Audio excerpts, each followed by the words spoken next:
Doctor Baba Saheb Ambedkar open university.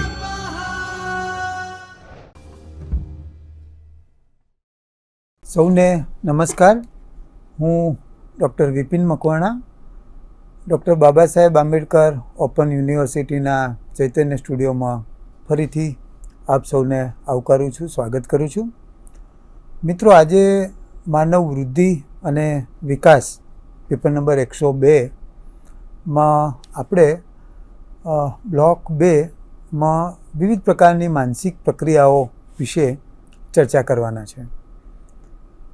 એમાં સૌથી મહત્ત્વનો અને અગત્યનો મુદ્દો એ શીખવું, જેને અંગ્રેજીમાં લર્નિંગ કહીએ છીએ, એ માનવ વિકાસની ખૂબ મહત્ત્વની પ્રક્રિયા છે.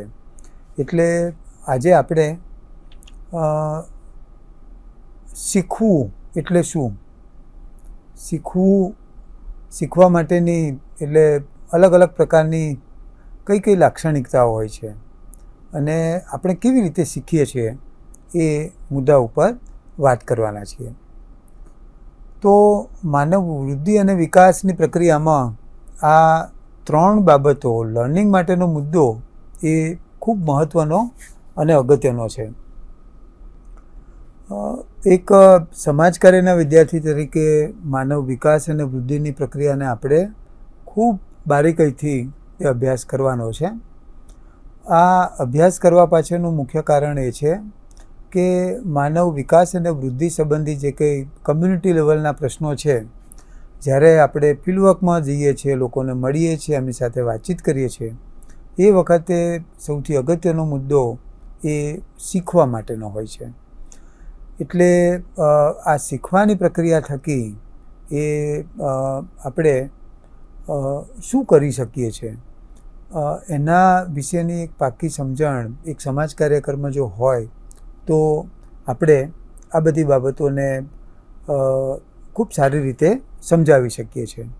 તો આજે આ શીખવું એટલે શું એની વિસ્તૃત વિભાવના અને એક સમાજ કાર્યના વિદ્યાર્થી તરીકે આ મુદ્દા સાથે આપણને શું નિસ્બત છે એને લઈને આપણે વાત કરવાના છે. એટલે આ મુદ્દા સાથે આ શીખવાની પ્રક્રિયા આપણા માટે શા માટે અગત્યની છે, આ શીખવા પાછળના શું મહત્ત્વના ઓબ્જેક્ટિવ છે, તો આ મુદ્દા સાથે જેને આપણે દર વખતે લર્નિંગ માટેના ઓબ્જેક્ટિવ કહીએ છીએ, શીખવા માટેના હેતુઓ, તો સૌથી પહેલાં એ સૌથી મહત્ત્વની જે બાબત આમાં એ આવે છે કે શીખવું એટલે શું. આપણે વારંવાર શીખવાની વાત કરીએ છીએ, તો આ લર્નિંગ માટેની આખી પ્રક્રિયા શું છે એની વિસ્તૃત વિભાવનાને આજે આપણે સમજવાનો પ્રયત્ન કરવાના છીએ. એટલે એમાં વિભાવનાની વાત નીકળે એટલે એનો ઓવરઓલ લર્નિંગ વિશેનો ઓવરઓલ ખ્યાલને આપણે સમજવાનો વિવિધ પ્રકારના ઉદાહરણો થકી એ આ સમજવાનો પ્રયત્ન કરીશું. બીજો જે મહત્ત્વનો મુદ્દો, માનવ વૃદ્ધિ અને વિકાસની પ્રક્રિયામાં શીખવાની પ્રક્રિયાનું શું મહત્ત્વ છે એ જાણવા મળશે. એટલા માટે કે આપણે વારંવાર, દાખલા તરીકે બાળકોના ગ્રોથની વાત હોય તો તરત જ આપણે કહીએ છીએ કે ભાઈ આ નિયમ પ્રમાણે આવું થવું જોઈએ, એની પાછળનું પ્રોપર વિજ્ઞાન આ છે, પણ બાળકનો વિકાસ બરાબર નથી થયો કે અધૂરો થયો છે. તો આ બધી પ્રક્રિયા એટલે વૃદ્ધિ અને વિકાસ એ બંનેની આખી એક જુદા પ્રકારની વિભાવના છે. વૃદ્ધિ અમુક સમય સુધી થાય છે, પછી અટકી જાય, અને વિકાસની પ્રક્રિયા તો અવિરત કે નિરંતર ચાલ્યા કરે. એટલે આ આખી પ્રક્રિયામાં એ શીખવાની પ્રક્રિયા શું છે, બાળકોના અલગ અલગ પ્રકારના લર્નિંગની વાત, કેટલાક બાળકો સ્લો લર્નર હોય, એ ધીમી રીતે શીખતા હોય.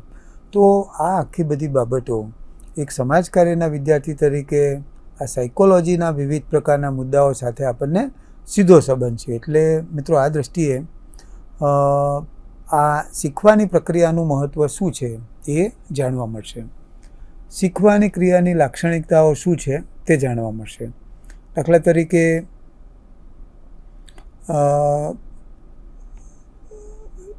એને શીખવાની આખી અલગ અલગ પ્રકારની પ્રક્રિયાઓને એના લક્ષણોના આધારથી આપણે સમજવું હોય તો શીખવાની પ્રક્રિયા કોને કહેવાય, એના 1, 2, 3, 4, 5 કયા લક્ષણો છે એ આપણને જાણવા મળશે. અને પાંચમો જે ચોથો મુદ્દો જે સૌથી અગત્યનો છે કે એક વ્યક્તિ તરીકે આપણે કેવી રીતે શીખીએ છીએ એ જાણવા મળશે.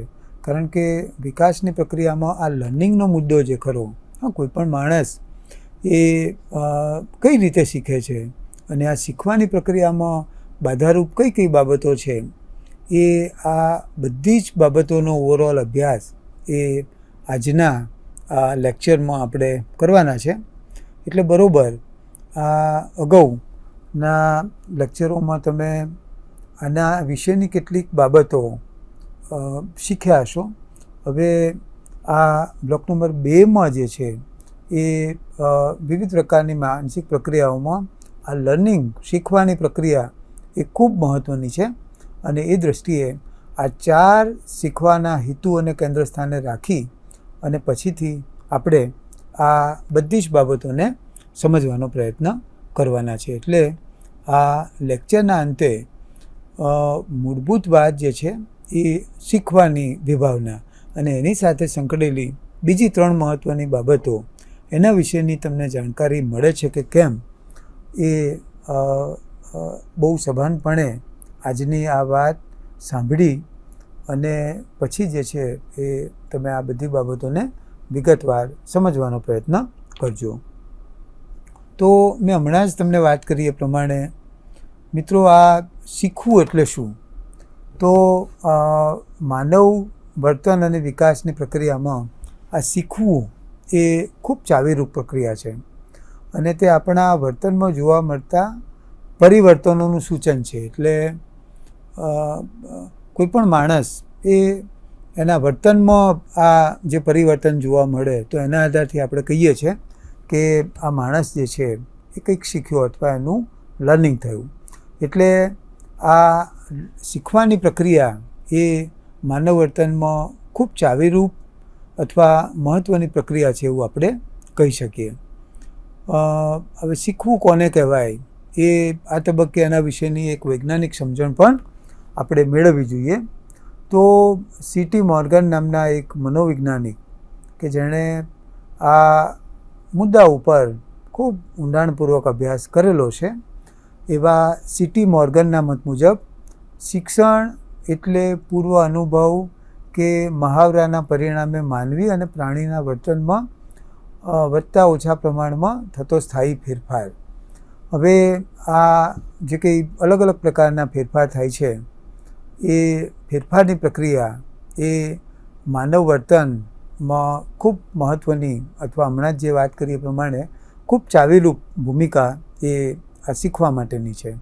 એટલે વધતા ઓછા પ્રમાણમાં જે કંઈ આવા ફેરફારો થાય છે એ ફેરફારોને આપણે એ શિક્ષણ તરીકે ઓળખીએ છીએ. અને શીખવાની પ્રક્રિયામાં આ 3 મુદ્દાઓ એ ખૂબ મહત્ત્વના છે. એટલે એમાં સૌથી પહેલો જે મુદ્દો છે એ વર્તનમાં થતો ફેરફાર. હમણાં જ આપણે જે વાત કરી એ પ્રમાણે માણસના વર્તનમાં અલગ અલગ પ્રકારના જે કંઈ પરિવર્તનો આવે છે, ફેરફાર આવે છે, બદલાવ આવે છે. એટલે આ શીખવાની પ્રક્રિયામાં જે 3 મહત્ત્વની બાબતો છે એમાં વર્તનમાં થતો ફેરફાર, દાખલા તરીકે બાળ વિકાસના વિવિધ તબક્કાઓ, કિશોર અને કિશોરીઓમાં થતા જાતીય ફેરફારો. તો એના આધારથી તરત જ એ કેટલાક ફેરફારો જે પ્રત્યક્ષ આપણે જોઈ શકીએ. દાખલા તરીકે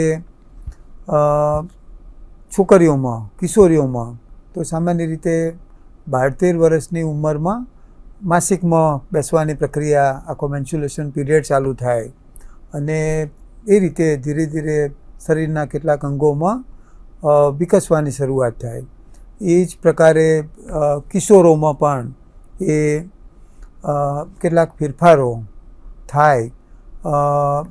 તો આ પ્રક્રિયા જે છે એ ખૂબ સહજ છે અને આ બધાની અસર એ સીધી એના વ્યક્તિત્વ પર થતી હોય છે. કિશોર અને કિશોરીઓના આ સમયગાળા દરમિયાનના એના વર્તનમાં બહુ જુદા પ્રકારના, છોકરા છોકરીઓ, દાખલા તરીકે છોકરી હોય તો એને છોકરા સાથે વાતચીત કરવી ગમે, છોકરાને છોકરીઓ સાથે વાતચીત કરવી ગમે. તો આ વર્તનમાં ફેરફારની પ્રક્રિયા એ શીખવા માટે ખૂબ અગત્યની છે. આના વિવિધ પ્રકારના અભ્યાસો પણ થયેલા છે અને એમાં આ વર્તનમાં થતો ફેરફાર એ ખૂબ મહત્ત્વનો અથવા નોંધપાત્ર છે એવું આપણે કહી શકાય. બીજો શીખવાની પ્રક્રિયામાં મહત્ત્વનો મુદ્દો પૂર્વાનુભવ અને મહાવરો. તો સામાન્ય રીતે જે છે એ પહેલેના અનુભવો એ શીખવાની પ્રક્રિયામાં ખૂબ કામ લાગતા હોય છે. અને વારંવાર એકના એક મુદ્દા ઉપર આપણે અલગ અલગ પ્રકારના જે કંઈ પ્રયાસો કરીએ છીએ, મહાવરા કરીએ છીએ, તો આ પૂર્વાનુભવ અને મહાવરો પ્રયત્નો એ શીખવાની પ્રક્રિયા માટે ખૂબ મહત્ત્વના છે. એટલે આ પૂર્વાનુભવ અને મહાવરો એ એનો બીજો અગત્યના મુદ્દા તરીકે આપણે ગણાવી શકીએ. ત્રીજો જે મુદ્દો છે એ વધતા ઓછા પ્રમાણમાં થતો સ્થાયી ફેરફાર. જ્યારે માનવી કે પ્રાણી કંઈ પણ શીખે છે ત્યારે તેના વર્તનમાં ફેરફાર થાય છે. જો આ ફેરફાર મહાવરા કે પૂર્વાનુભવના લીધે થયો હોય તો જ તેને આપણે શિક્ષણ કહી શકીએ. ઘણી વખત જે છે એ પરિપક્વતાના લીધે પણ વર્તનમાં ફેરફાર થતો હોય છે, પરંતુ તેને એ આપણે એજ્યુકેશન અથવા શિક્ષણ ના કહી શકીએ. જેમ અમુક ઉંમરે એ બાળક જે છે એ શરૂઆતમાં એ ચત્તું સૂવે, પછી બેસવાની શરૂઆત કરે, પછી ધીરે ધીરે ટેકો દઈ અને ચાલતા શીખે. તો આ પ્રક્રિયા જે છે એ સામાન્ય રીતે જે છે એ અમુક ઉંમરે એ બહુ સહજ અને સાહજિક પ્રક્રિયા છે. પણ એને જે છે એ તમે પ્રયત્ન કરો કે ન કરો, પણ આ બાબત જે છે એનો સમયગાળો એ ખૂબ નક્કી થયેલો છે. તમે જો એને વહેલા શીખવાની શરૂઆત કરો તો પણ જે છે એ થોડાક સમયમાં ફેરફાર થાય, બાકી જે છે એ આપોઆપ એ સ્વતંત્ર રીતે એ કેટલીક પ્રક્રિયાઓ કરતું હોય છે. એટલે અમુક ઉંમરે ટેકાથી ચાલે, અમુક ઉંમરે તે સ્વતંત્ર ચાલે. આવા વાર્તનિક જે કંઈ ફેરફારો છે એ શીખવાની પ્રક્રિયા માટે ખૂબ અગત્યના છે. એટલે એમાં શિક્ષણ એ ખૂબ મહત્ત્વની બાબત છે. હવે આ બીજો અને સૌથી અગત્યનો મુદ્દો હમણાં જ મેં જે તમને વાત કરી હતી કે આ શીખવાની વિવિધ પ્રકારની જે આખી પ્રક્રિયાઓ છે, તો એમાં આ શીખવાની પ્રક્રિયા વ્યવસ્થિત થઈ છે કે કેમ, તો એ આપણને કઈ રીતે ખબર પડે? તો એના કેટલાક લક્ષણો, લાક્ષણિકતાઓ એ અલગ અલગ રીતે એ તારવવામાં આવેલા છે. અને એમાં સૌથી શીખવાની ક્રિયાની મહત્ત્વની લાક્ષણિકતા એ અનુભવ છે. અનુભવ એ કોઈપણ માણસ માટે એ ખૂબ અગત્યનો છે અને શીખવામાં હંમેશા કોઈપણ અનુભવ એ સંકળાયેલો હોય છે. કોઈપણ કામ જો પહેલાં કરેલું હોય, એના વિશેનો અનુભવ હોય, તો કોઈપણ માણસ જે છે એ સરળતાથી એ કામ કરી શકે છે. જેને આપણે સમાજકાર્યમાં એક શબ્દ જે વાપરીએ છીએ, કુશળતા. કુશળતા એટલે કામ કરવાની રીત અથવા આવડત. એટલે આ તબક્કો એ ખૂબ મહત્ત્વનો છે. વ્યક્તિ અનેક વખત અમુક ચોક્કસ ક્રમમાં ઘટનાને બનતી જુએ છે અને આ એકની એક ઘટનાનું વારંવાર પુનરાવર્તન થાય, રિપીટેશન થાય, એટલે એમાંથી એ વ્યક્તિનું લર્નિંગ થાય છે. એટલે એમાં આ અનુભવ, એક્સપિરિયન્સ એ ખૂબ મહત્ત્વનો છે. અને આ અનુભવના સંદર્ભમાં તો આપણી ગુજરાતી ભાષામાં ઘણી કહેવતો પણ બનેલી છે કે ભાઈ અનુભવ એ શ્રેષ્ઠ શિક્ષક છે. એટલે આ તાલીમની પ્રક્રિયામાં આ અનુભવ એ ખૂબ પાયાનો ખ્યાલ છે. દાખલા તરીકે અહીંયા એક સરસ ઉદાહરણ તમારી પીપીટીમાં મેં આપેલું છે કે દાખલા તરીકે છાત્રાલયમાં રહેનાર શીખે છે કે સૂર્યાસ્ત બાદ ઘંટ વાગે તો તેનો અર્થ એ થાય કે આજનું જમવાનું તૈયાર છે. અમુક કાર્ય ચોક્કસ રીતે કરવાના વારંવારના સંતોષપ્રદ અનુભવોને પરિણામે ટેવનું ઘડતર થાય છે. એટલે તમે જુઓ, આ પ્રક્રિયા એ ખૂબ અગત્યની છે. અને જે મિત્રો અગાઉ હોસ્ટેલમાં ભણેલા છે એવા વિદ્યાર્થીઓને તો ખબર છે કે ભાઈ હોસ્ટેલ છાત્રાલયનું આખું જીવન જ એ આ ઘંટ સાથે, બેલ સાથે એ સંકળેલું છે. વહેલી સવારે ઉઠવા માટે તો કે ભાઈ બેલ વાગે, એના પછી પ્રાર્થનાની વાત હોય. વિદ્યાપીઠ જેવી સંસ્થાઓમાં તો વહેલી સવારે ઉઠવાનું 5:30 વાગે, એના પછી તરત જ પ્રાર્થના થાય, એના પછી વિદ્યાર્થીઓ ફ્રેશ થયા પછી શ્રમકાર્ય કરે, એના પછી નાસ્તાનું હોય, 10:30 વાગે જમવાનું હોય, એના પછી કોલેજ જવાનું હોય, એના પછી કોલેજ ગયા પછી સાંજે આવ્યા પછી પણ 7:30 વાગે બધા વિદ્યાર્થીઓ ભેગા થાય પ્રાર્થના કરવા માટે, અને 8 વાગે એ પછી ગૃહકાર્ય માટે એ પોતાના રૂમમાં બેસે, અને 10 વાગે એટલે પછી તરત જ એ સૂવા માટેનો બેલ વાગે.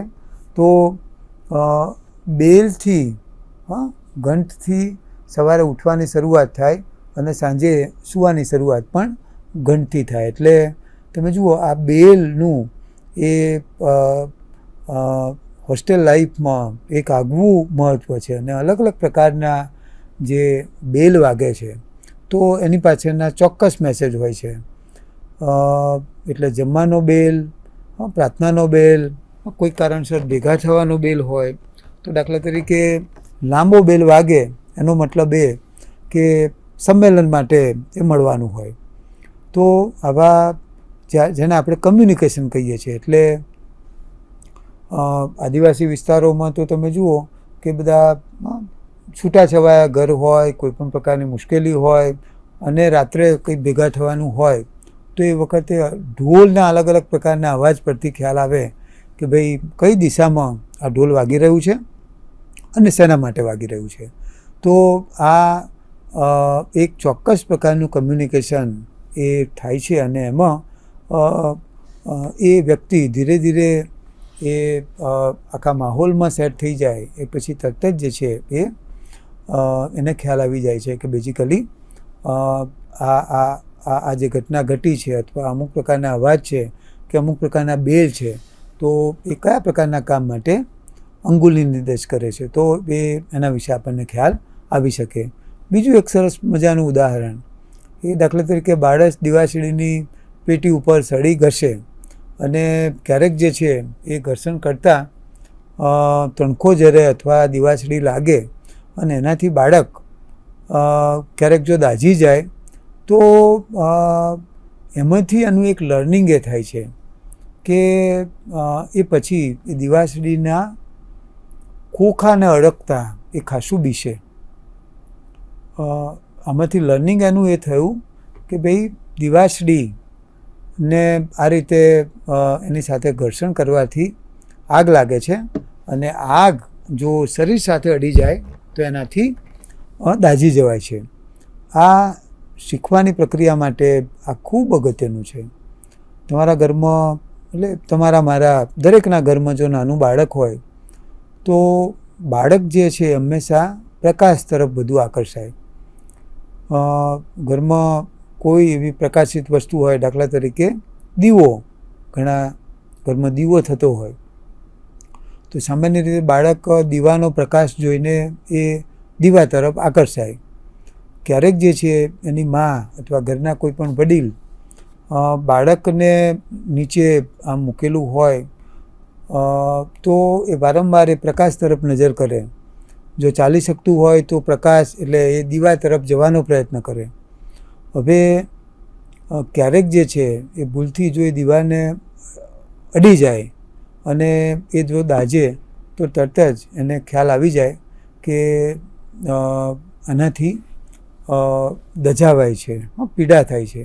પછી તમે બાળકને એની નજીક લઈ જશો તો પણ એને ખ્યાલ છે, એને એ દીવાને પહેલાં ખૂબ આકર્ષાતું હતું, એને અડવાનો પ્રયત્ન કરતું હતું, પણ એનું લર્નિંગ એ થયું કે ભાઈ આ દિવાસળીની અને એનાથી જે આગ લાગે છે અથવા દીવાનો જે પ્રકાશ છે અને એમાં જે આખી એને અડવાથી જે દજાવાય છે, એટલે આ લર્નિંગ જે છે, આ શીખ એને કાયમી એને મળી જાય છે. એટલે એમાં આવા અનુભવો એ આમાં કામ કરતા હોય છે. એટલે આ પહેલો મુદ્દો જે છે, 3 મુદ્દાઓ વિશે આપણે અલગ અલગ પ્રકારના લાક્ષણિકતાઓના સંદર્ભમાં જે ચર્ચા કરવાની છે, એમાં પહેલો મુદ્દો એ અનુભવનો હતો.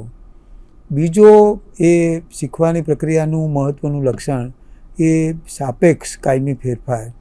એ આ શીખવાની ક્રિયા દ્વારા આ ઉદ્ભવેલા વર્તનિક ફેરફારો વધતા ઓછા પ્રમાણમાં સ્થાયી હોય છે. ક્ષણિક થયેલા વર્તનિક ફેરફારોને શિક્ષણ ના કહેવાય. હવે શિક્ષણ કોને કહેવાય કે નહીં એની આખી એક ચોક્કસ સમજણ છે. દાખલા તરીકે થાક, કેફી પદાર્થો, માંદગી કે દવાઓના લીધે ક્ષણિક આવા વર્તનિક ફેરફારો થાય. તમારામાં અંગ્રેજી વિષયનું પાઠ્યપુસ્તક કેટલાક સમયથી વાંચી રહ્યા હોવ, ટાઈપિંગ શીખી રહ્યા હોય, તો એક વખત એવો આવશે કે તમને કંટાળા કે થાકની લાગણી થશે અને તમે વાંચવાનું કે ટાઈપ કરવાનું બંધ કરશો. તો આ વર્તનિક ફેરફારો એ થાકને કારણે છે અને આ ક્ષણિક હોય છે. એટલે તેને આપણે એ શીખવાની ક્રિયા તરીકે ગણી ના શકીએ. કારણ કે ઘણી વખત તમે જુઓ કે આ એવું બહુ લાંબા ગાળાનું નથી હોતું, પણ આ જે છે આ થાક એ સામાન્ય રીતે એ હંગામી હોય છે. થોડોક સમય તમને કંટાળો આવે, કામ કરવું ન ગમે, પણ જે છે એ આ ક્ષણિક હોય છે. એટલે સામાન્ય રીતે જે છે એ થાક ઉતરી જાય એટલે આપોઆપ એ સામેની વ્યક્તિ જે છે એ પછી પોતાની મૂળ સ્થિતિમાં આવી અને આગળનું કામ કરવા માંડશે. એટલે આ ફેરફારો એ ખૂબ અગત્યના છે.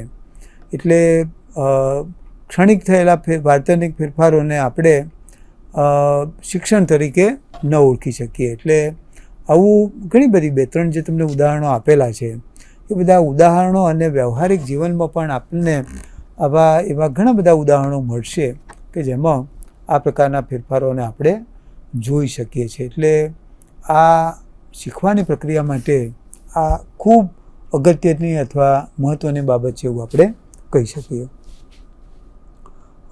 ત્રીજું મહત્ત્વનું લક્ષણ એ અનુમાનિત પ્રક્રિયા.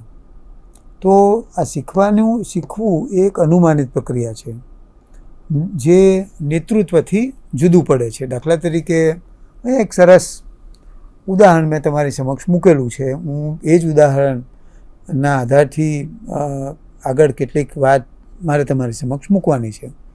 દાખલા તરીકે એક શિક્ષક તરીકે અમે તમને ભણાવીએ, કેટલુંક જે મહત્ત્વનું હોય, દાખલા તરીકે મેં અહીંયા કવિતાનું ઉદાહરણ આપેલું છે કે શિક્ષક દ્વારા તમને કવિતા મોઢે કરવાનું કહેવામાં આવે તો તમે તે કવિતા ઘણી વખત વાંચશો અને તમને તમારું જો અત્યારે તમે બધા પીજી લેવલે, પોસ્ટ ગ્રેજ્યુએશન લેવલે છો, પણ તમે 3જા, 4થા, 5મા, 6ઠામાં ભણતા હશો, તમારા પ્રાથમિક શિક્ષણના સમયગાળાને તમે યાદ કરશો તો એ વખતે પરીક્ષા વખતે કેટલાક શિક્ષકો જ્યારે આનું પુનરાવર્તન કરતા હોય અથવા ભણાવતા હોય એ વખતે કે આ સૌથી અગત્યની કવિતા છે.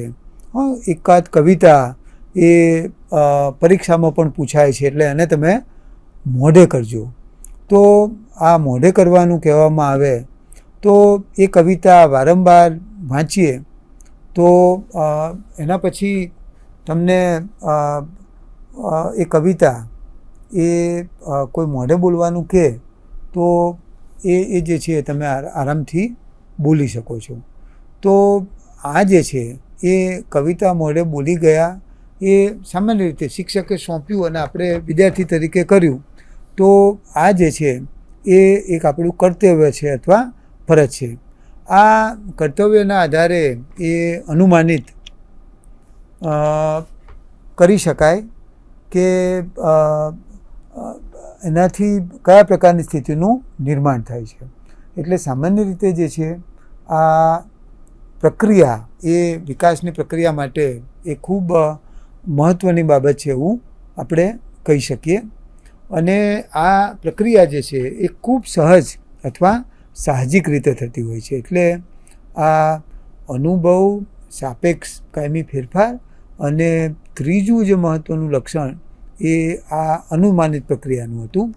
તો આ જે છે એ શીખવાની પ્રક્રિયાના 3 મહત્ત્વના લક્ષણો વિશે આપણને ખબર હોવી જોઈએ. કારણ કે માનવ વૃદ્ધિ અને વિકાસની પ્રક્રિયાને જ્યારે આપણે સમજી રહ્યા છીએ તો એ વખતે આ શીખવાની આખી વિભાવના એટલે સીટી મોર્ગનથી માંડીને જે કેટલાક વિદ્વાનોએ આપેલી વ્યાખ્યાને કેન્દ્ર સ્થાને રાખી અને ઓવરઓલ શીખવાની વિભાવનાને આપણે સમજી રહ્યા છીએ. એટલે આ 3 મહત્ત્વના લક્ષણો એ શીખવા માટેના છે. હવે સવાલ અહીંયા એ થાય કે આપણે કઈ રીતે શીખીએ છીએ, માણસ કઈ રીતે શીખવે છે. તો સામાન્ય રીતે તમે જુઓ તો શીખવાની ઘણી બધી રીતો છે. તે સાદામાં સાદી શીખવાની પદ્ધતિને આપણે અભિસંધાન તરીકે ઓળખવામાં આવે છે. અને આ અભિસંધાનના પણ 2 અલગ અલગ પ્રકાર છે. તો આ બંને પ્રકારો એ શીખવાની પ્રક્રિયા માટે ખૂબ અગત્યના છે. એના વિશે આપણે વિગતે ચર્ચા અને વાત કરવાના છે. પણ અહીંયા જ્યારે આ પ્રકારોની વાત નીકળી છે તો મહત્ત્વના 2 પ્રકારો કયા? તો એમાં એક પ્રકાર, પહેલો પ્રકાર એ પ્રશિષ્ટ અથવા જેને આપણે શાસ્ત્રીય અભિસંધાન કહીએ, અને બીજો જે પ્રકાર એ ક્રિયાત્મક કે સાધનરૂપ અભિસંધાન. આ શીખવાની પ્રક્રિયા એટલે અભિસંધાનના 2 અલગ અલગ પ્રકારો છે. આ ઉપરાંત આ 2 પ્રકારો સિવાય પણ માણસ એ અલગ અલગ રીતે શીખે છે. એટલે એના અલગ અલગ જો એના પ્રકારો તરીકે આપણે ગણીએ તો અવલોકન દ્વારા શિક્ષણ. અવલોકન એટલે અંગ્રેજીમાં જેને આપણે નિરીક્ષણ કહીએ, એટલે ગુજરાતીમાં એનો અવલોકનનો એક પર્યાયવાચી શબ્દ અવલોકન અથવા અંગ્રેજીમાં ઓબ્ઝર્વેશન કહીએ છીએ. તો ઘણી વખત જે છે એ માણસ બોલ્યા વગર કોઈ પણ સામેની વ્યક્તિ અથવા કોઈ પણ પ્રકારની જે પરિસ્થિતિ હોય તો બરાબર એનું જો અવલોકન કરે, એનું નિરીક્ષણ કરે તો એમાંથી પણ ઘણું બધું એ લર્નિંગ થતું હોય છે. એટલે શીખવાની પ્રક્રિયા માટે આ અવલોકનની પદ્ધતિ પણ ખૂબ અગત્યની છે. શાબ્દિક શિક્ષણ, શબ્દો દ્વારા પણ એજ્યુકેશનનું ખૂબ મોટું કામ થઈ શકે છે. અને સંશોધનમાં તો સંશોધનની આખી પ્રક્રિયામાં એક શબ્દ એ સંશોધનનો વિષય બની શકે છે. અલગ અલગ પ્રકારની વિભાવના થકી પણ એ એજ્યુકેશન થતું હોય છે. અને છેલ્લો જે મહત્ત્વનો પ્રકાર એ જેને આપણે કૌશલ્ય શિક્ષણ કહીએ છીએ. હમણાં જ જે આપણે શીખવાની પ્રક્રિયાના અલગ અલગ પ્રકારની જે લાક્ષણિકતાઓ વિશેની વાત કરતા હતા તો એ વખતે પણ આપણે આ શીખવાની પ્રક્રિયામાં આ મુદ્દાઓ પર વિશેષ ભાર મૂકેલો.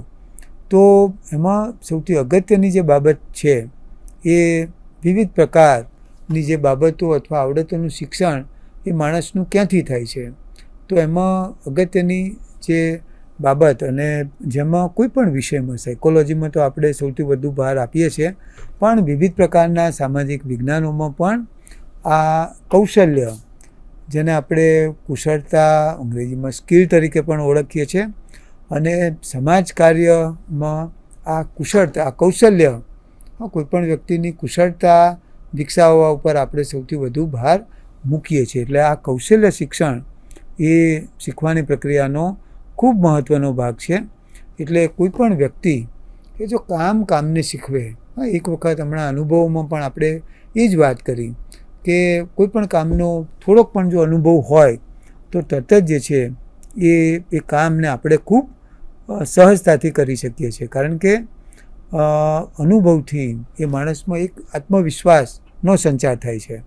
અને આ આત્મવિશ્વાસના જોરે કોઈ પણ વ્યક્તિ જે છે એ ગમે તેવું અઘરું અને અશક્ય કામ પણ ખૂબ સરળતાથી કરી શકે છે.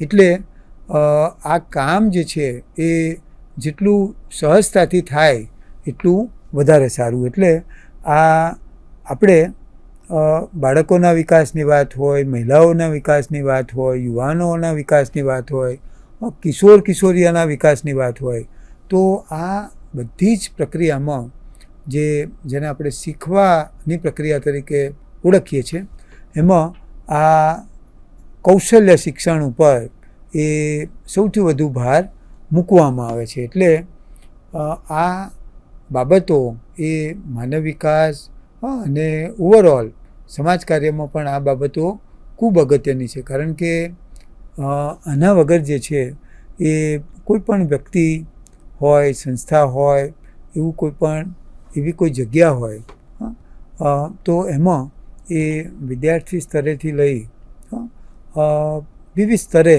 એ માણસ એ કંઈક ને કંઈક શીખતો હોય છે. એટલે આ શીખવાની પ્રક્રિયામાં કૌશલ્ય શિક્ષણ, અત્યારે તો તમે જુઓ કે આપણી ગુજરાત સરકાર, ભારત સરકાર એ આ કૌશલ્ય શિક્ષણ ઉપર સૌથી વધુ ભાર આપે છે. આપણે અત્યારે સાયકોલોજીના સંદર્ભમાં વાત કરી રહ્યા છે, પણ જ્યારે આ સાયકોલોજીની સાથે માનવ વિકાસ અને વૃદ્ધિની પ્રક્રિયાની સાથે સાથે એ સમાજ જીવનના વિવિધ પાસાઓ, ક્ષેત્રોનો પણ જ્યારે આપણે ખૂબ ઊંડાણપૂર્વક અભ્યાસ કરી રહ્યા છે, તો એ વખતે જે છે એ અત્યારે એ આ કમ્પ્યુટરની વાત હોય, અલગ અલગ પ્રકારના વ્યવસાયોની વાત હોય, વ્યાવસાયિક કુશળતાઓની વાત હોય, તો આ બધામાં સૌથી અગત્યનો મુદ્દો એ આ શીખવા માટેનો છે. એટલે કોઈ પણ વ્યક્તિ એ જે શીખે છે અને વારંવાર જે પ્રયત્નો કરે અને એના પછી એ પોતે કંઈક કરી શકશે એવી એક લાગણી કે ભાવનાનો એ વ્યક્તિમાં સંચાર થાય છે. અને એના આધારથી તમે જુઓ તો એ અશક્ય કામને પણ શક્ય એ બનાવી શકે છે. એટલે આ શીખવાની ઓવરઓલ વિભાવના એ માનવ વૃદ્ધિ અને વિકાસની પ્રક્રિયામાં ખૂબ મહત્ત્વની છે. એટલે તમને એવું લાગે કે ભાઈ આ સાયકોલોજીનું તો એક આખું જુદું વિજ્ઞાન છે, એક સમાજકાર્યના વિદ્યાર્થી તરીકે આ મુદ્દા સાથે મારે શું નિસ્બત? તો મિત્રો, ખૂબ અગત્યની બાબત અહીંયા એ છે કે માણસે પોતાનો સંપૂર્ણ કે સમતોલ વિકાસ કરવો હશે તો એમાં આ શીખવાનો મુદ્દો એ સૌથી અગત્યનો છે. એટલે એવી કેટલીક બાબતો સામાજિક કાર્યકરો ખૂબ ઊંડાણથી સમજી શકે. જે વિદ્યાર્થીઓ સાયકોલોજી સાથે BA કરીને આવેલા છે અને પછી MSW કરે છે, એ વિદ્યાર્થીઓ તો 3 વર્ષ એ આ જ મુદ્દાઓને ખૂબ વિગતે ભણેલા છે. એટલે આજની આ ચર્ચા એ વિદ્યાર્થીઓ ખૂબ સરળ રીતે સમજી શકશે. અને આમેય તે આપણે વ્યવહારિક જીવનમાં આ સાયકોલોજી એ આપણી સમાજ વ્યવસ્થાનું ખૂબ મહત્ત્વનું વિજ્ઞાન છે. માણસના વર્તન અને નો ખૂબ વૈજ્ઞાનિક દૃષ્ટિએ આ મનોવિજ્ઞાન અભ્યાસ કરે છે. એટલે આજે આ શીખવાની જે પ્રક્રિયા છે, એટલે આ દૃષ્ટિએ ખૂબ મહત્ત્વની બની રહે છે. એટલે વિવિધ પ્રકારની માનસિક જે પ્રક્રિયાઓમાં આ લર્નિંગનો મુદ્દો એ ખૂબ અગત્યનો છે. એટલે આટલી બેઝિક ચર્ચા એ શીખવાના સંદર્ભમાં મારે તમને કરવી હતી. અને 4 મુદ્દાઓ લર્નિંગ માટેના શરૂઆતમાં જ મેં તમારી સમક્ષ મૂકેલા. એ 4 હેતુઓને કેન્દ્ર સ્થાને રાખી અને આજની ચર્ચા અમે તમારી સમક્ષ મૂકી છે. એટલે મને મિત્રો આશા છે, વિશ્વાસ છે કે એ 4 હેતુઓના સંદર્ભમાં તમને સ્પષ્ટતા મળી હશે. એવા વિશ્વાસ સાથે આજનું આ લેક્ચર પૂરું કરું છું. આપ સૌએ મને શાંતિથી સાંભળ્યો તે બદલ આપ સૌના આભાર સાથે આજનું મારું વ્યાખ્યાન પૂરું કરું છું. ધન્યવાદ.